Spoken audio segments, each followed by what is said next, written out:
everybody. In this video I'd like to continue to give you a little bit more details about the project itself, Project Immerse Yourself. This is our rich picture for the project, and I'd like to run through the stakeholders and the requirements for this project. The project was commissioned by the Student Association of the University of Immersive Education. It was actually one of the student reps that convinced the general manager of the Student Association to create a virtual environment in Second Life. And after considered discussions, general manager was happy, and she agreed to fund the project, allowing up to $150,000, and also to be completed in 6 months' time.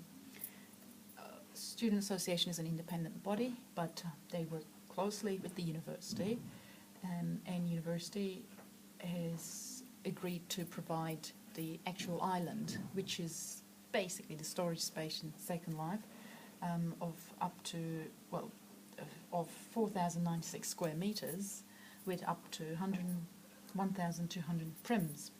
Now, as the project unfolds, I'll go through the details of what that means, but for the time being, that's the relationship between Student Association and university, because it is the major beneficiaries of this project is the students, whether they're past, present or future students of the university, and they will have access to support and networking facilities as this project, when this project is completed.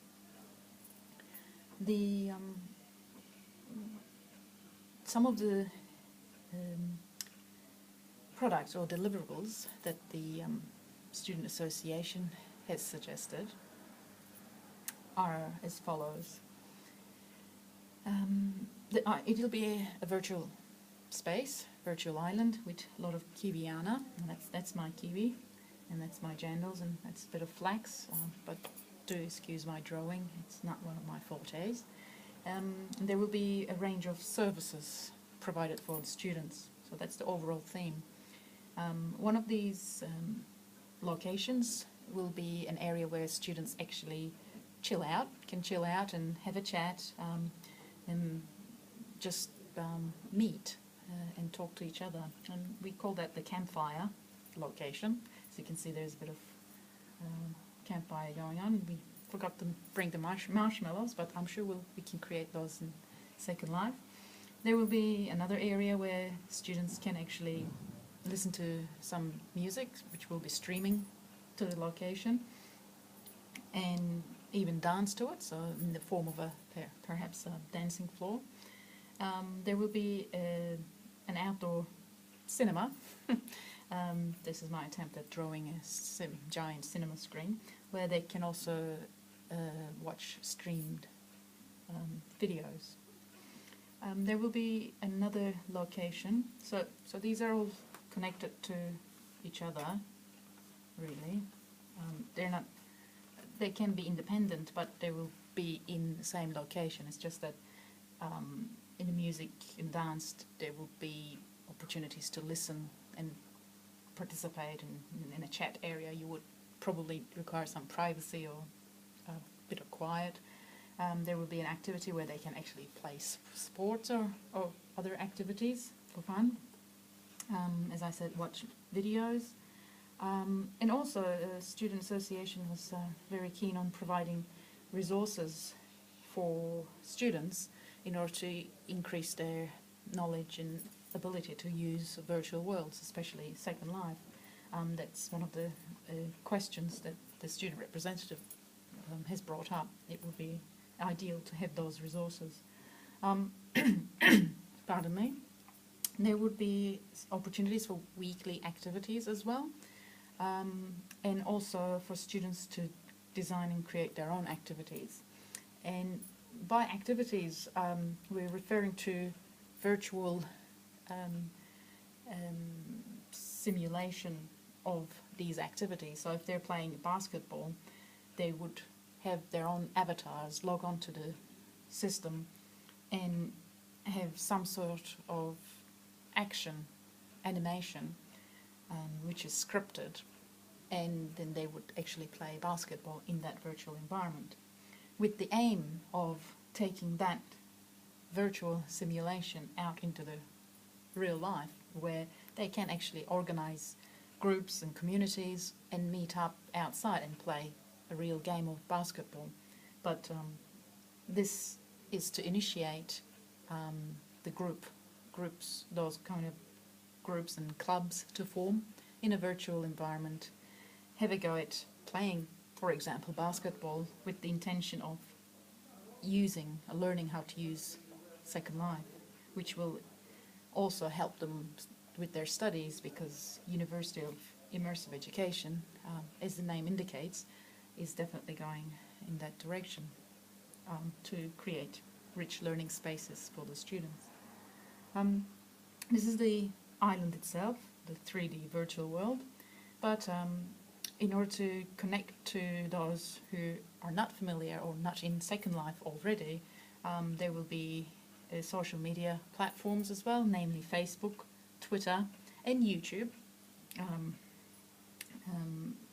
which will be suggested to the customer in due course, and also a presence on the World Wide Web in the form of a website, so that all the links to Second Life website, or how to download the viewer, for example, links to the social media sites, or general information about student association itself will be located.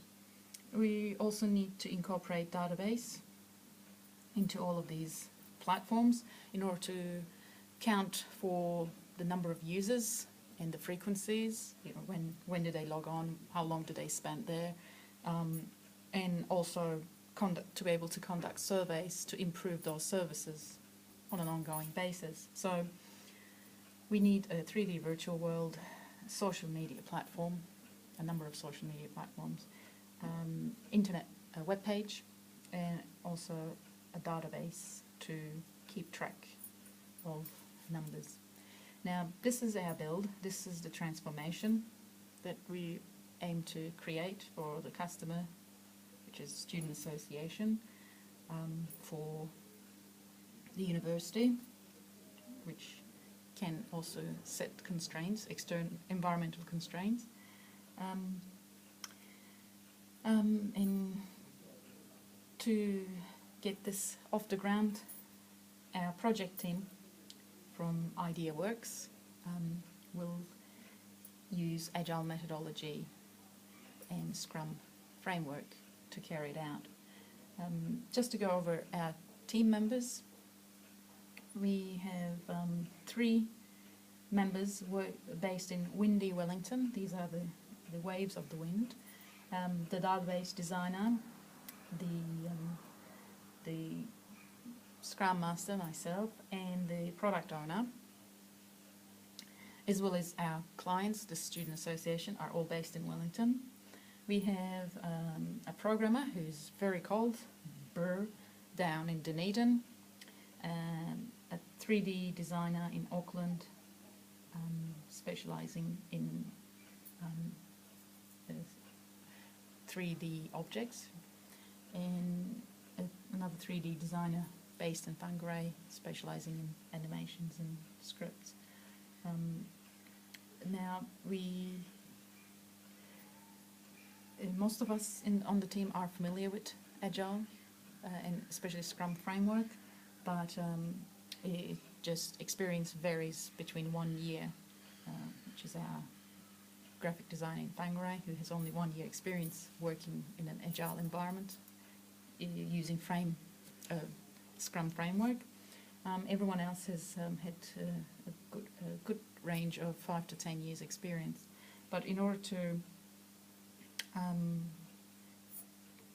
kick off the project, there will be another video a brief video explaining the process, the Scrum framework, so that our stakeholders or anyone else who's interested can get an idea.